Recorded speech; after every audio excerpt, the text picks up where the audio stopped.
खुशवंत सिंह साहित्य महोत्सव 2025 का मंच उस वक्त गंभीर हो गया जब कांग्रेस के वरिष्ठ नेता और पूर्व केंद्रीय मंत्री पी चिदंबरम ने भारत के सबसे विवादित सैन्य अभियानों में से एक ऑपरेशन ब्लू स्टार पर खुलकर अपनी राय रख दी।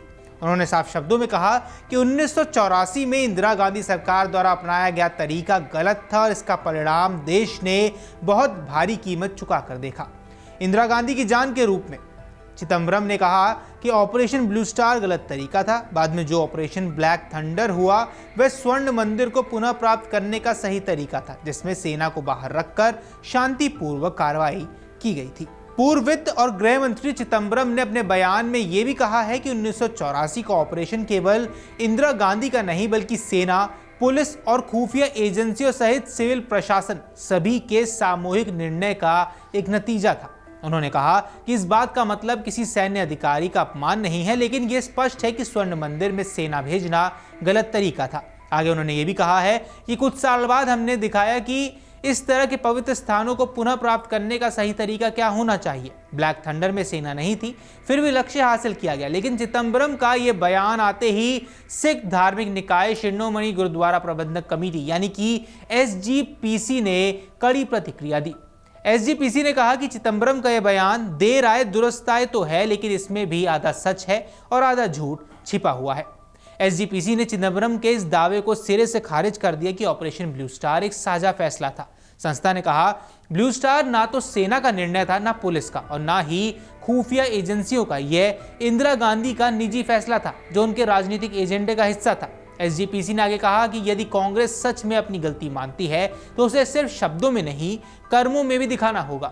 उन्होंने सवाल उठाया कि अगर कांग्रेस वाकई 1984 घटनाओं को लेकर पछता रही है तो फिर राहुल गांधी, जगदीश टाइटलर और सज्जन कुमार जैसे नेताओं पर खुलकर क्यों नहीं बोलते। वे अब भी पार्टी में आखिर क्यों है। ज्ञात हो कि टाइटलर और सज्जन कुमार पर 1984 के सिख विरोधी दंगों में शामिल होने के आरोप लगे हुए थे। सज्जन कुमार को सजा भी हो चुकी है, लेकिन कांग्रेस ने आज तक इन मामलों पर कोई औपचारिक माफी या ठोस कार्रवाई अब तक नहीं की है। SGPC के बयान का लहजा इस बात का संकेत देता है कि 4 दशक बाद भी 1984 की चोटें अब तक नहीं भरी हैं। सिख समुदाय आज भी कांग्रेस से यह उम्मीद रखता है कि वह उस दौर की सच्चाई को पूरी तरह स्वीकार करे और बिना शर्त के माफी मांग ले। पी चिदंबरम ने यह भी कहा है कि उस समय की घटनाओं के लिए केवल इंदिरा गांधी को दोष देना उचित नहीं है।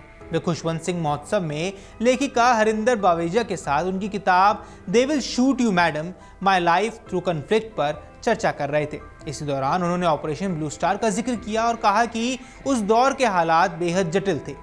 पंजाब में उग्रवाद अपने चरम पर था और प्रशासन पर लगातार दबाव था। उन्होंने कहा, यह एक कठिन समय था। पंजाब हिंसा में झुलस रहा था। उग्रवादियों ने धार्मिक स्थलों को हथियारों के अड्डे में तब्दील कर दिया था। सरकार के पास सीमित विकल्प थे, लेकिन जिस तरह से ऑपरेशन चलाया गया वह निश्चित रूप से सही तरीका नहीं था। ऐसे में आइए समझना जरूरी भी हो जाता है कि आखिर ऑपरेशन ब्लू स्टार क्या था। ऑपरेशन ब्लू स्टार भारतीय इतिहास की सबसे विवादास्पद सैन्य कार्रवाइयों में से एक है। ये 1 जून से 10 जून 1984 तक चला। इस दौरान भारतीय सेना ने तत्कालीन प्रधानमंत्री इंदिरा गांधी के आदेश पर अमृतसर के स्वर्ण मंदिर परिसर में प्रवेश किया। कार्रवाई का लक्ष्य था जर्नैल सिंह भिंडरवाला और उनके सशस्त्र अनुयायियों को समाप्त करना, जिन्होंने मंदिर परिसर में डेरा डाल रखा था और बताया जाता है कि भारी मात्रा में हथियार भी जमा कर रखे थे। भिंडरवाले दमदमी टकसाल नामक कट्टरपंथी संगठन के प्रमुख था और सिखों के बीच एक प्रभावशाली लेकिन विवादित नेता माना जाता रहा है। 6 जून 1984 को हुए मुख्य हमले में सेना ने मंदिर परिसर को अपने नियंत्रण में ले लिया। भिंडरवाला अपने अनुयायियों के साथ वहीं मारा गया, लेकिन इस ऑपरेशन की कीमत बहुत भारी रही। सैकड़ों लोग मारे गए, मंदिर की संरचना को नुकसान पहुंचा और सिख समुदाय के भीतर गहरा आक्रोश फैल गया। इस ऑपरेशन के कुछ ही महीनों बाद 31 अक्टूबर 1984 को इंदिरा गांधी को उनके 2 सिख अंगरक्षकों बेअंत सिंह और सतवंत सिंह ने उनके नई दिल्ली स्थित आवास पर हत्या कर दी। यह हत्या ऑपरेशन ब्लू स्टार का प्रतिशोध भी मानी गई थी। लेकिन यहीं से शुरू हुआ एक और काला अध्याय, 1984 के सिख विरोधी दंगे। दिल्ली समेत कई शहरों में सिखों पर हमले हुए, हजारों लोगों की जान चली गई और कांग्रेस पार्टी पर हिंसाओं को नजरअंदाज करने के आरोप लग गए। चिदंबरम ने अपने भाषण में ऑपरेशन ब्लैक थंडर का भी जिक्र किया है, जिसे उन्होंने सही तरीका बताया है। ब्लैक थंडर मई 1988 में हुआ था। तब सरकार ने स्वर्ण मंदिर परिसर में घुसे उग्रवादियों को बाहर निकालने के लिए सेना नहीं बल्कि पंजाब पुलिस और पैरा मिलिट्री बलों का इस्तेमाल किया था। इस बार कार्रवाई बिना बड़े रक्तपात के पूरे हुई और मंदिर परिसर को नुकसान भी नहीं हुआ।